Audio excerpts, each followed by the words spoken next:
Okay, this is Matt Catling, interviewing and revealing the Indietracks of 2018. And we're here with Worst Place, who just made a phenomenal set this evening outside stage. How you guys doing? Good, thank you. Very sweaty. Oh, yeah, really good, thanks. Yeah, very also warm. sweaty. Very warm. Oh, sorry. Very, very good, thank you. Okay. Sorry. Yeah, pretty good, thank you. Really enjoying the evening. It's kind of rained a little bit, but we managed to miss that because we were sound checking, Yeah. but we were a bit scared of the rain. But hopefully the rain cleared just in time, didn't it? Yeah. We timed it to perfection. no worries. I just want to say, okay, this is going to be the first question. What are the band's influences and inspirations? So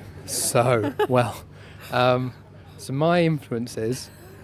You know what? Maybe if we ask the group, because my influences are always a bit weird. There is I like drums that are a bit kind of odd and hip hoppy and weird. So yeah, maybe as a whole, we're quite sort of dreamy, quite sort of like floaty and summery and like good times.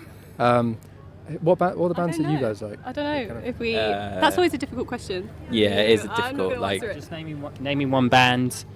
Charlie.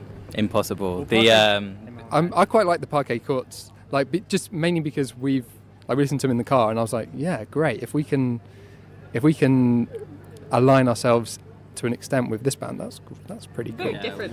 Very different, but We like 'em though. We wrote our whole set in the car while Sam was listening to Parquet Courts. I think you don't have to sound like a band that you're influenced by. We can appreciate the Parquet Courts and what they do, but not sound too much like them.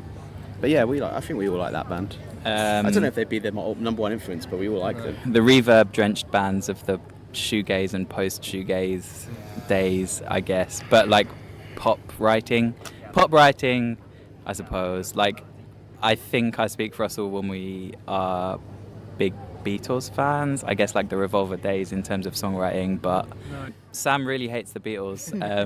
But I think, I guess, like nice chord progressions, but also sort of like reverby, delay pedals and stuff on the guitars. I don't know, like My Bloody Valentine and stuff, I guess. But pop.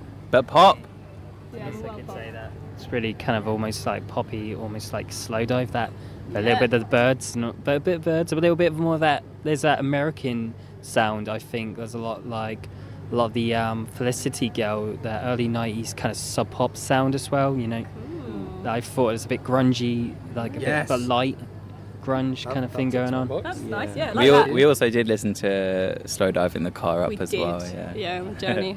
So yeah, good words. You're better at telling us our influences than we are saying them for ourselves. It's all right. This is going to be the next question. Is how long has the band formed? About 2 years, I suppose. Myself, Charlie and Amy played in a band beforehand, so we've all sort of played together before and written music before, but as this band, about 2 years. Yeah. We played our first gig about 2 years ago. We've been doing quite a bit of songwriting since then and playing a lot of gigs. As Martin said, we were playing in a band before, so we sort of have got over we sort of know how each other plays to an extent, what the strengths are, which other writes music, sort of trying to complement each other, which is something that can take a lot of time to work out, but luckily we sort of got that. So I think songwriting can be I think it speeds it up, the whole process, because you're like, okay, you can do that sounds good, let's put all these things together. Charlie Clement is the king of the bridge. I like writing a bridge. Yeah, you're good at that. Yeah. There you go. Cool. This is going to be the next question is what's the scene in London like at the moment? The scene in London is quite busy, actually. There are so many gigs going on every single night. So many good bands. So many great bands in London. But I guess there's sort of we play a lot of our gigs, I suppose, in Hackney, where there's a lot of similar bands, like kind of like the whole sort of fuzzy, loud, dreamy, shoegazy Who's that kind band of that's playing at psychedelic Indietracks this weekend who we didn't play with, but I think they were at one of our gigs. I don't know. Charlie, At the Shackle Alarms. You tell me, Charlie, mate. I can't remember what they're called. Let's get this whole bit. Yeah, like there's a good scene for us. For us, there's a great scene in sort of Hackney, sort of Dalston area, because the sort of psychedelic shoegazy pop thing, I don't know, it seems to gravitate towards the area. I mean, like North London, Camden, you've got a different thing going on. South London, there's a different thing going on. But I think that we found our feet in East London. There is probably a few bands that one of the bands, have you heard of the band called Flirting? No. Yeah. That was on our band name. Yeah, we'd heard of them because we wanted to call our band that, and then it turned out that they were a band They were 2 years ago. And then here in that London scene, as well as bands like Night Flowers, who are playing tomorrow, I think. Yeah, So, it's pretty heard of them. so I'm looking forward to that. Yeah.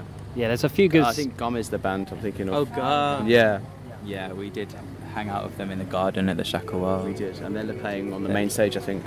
Saturday, tomorrow. Yeah, tomorrow, yeah. Yeah. So we're definitely going to see them.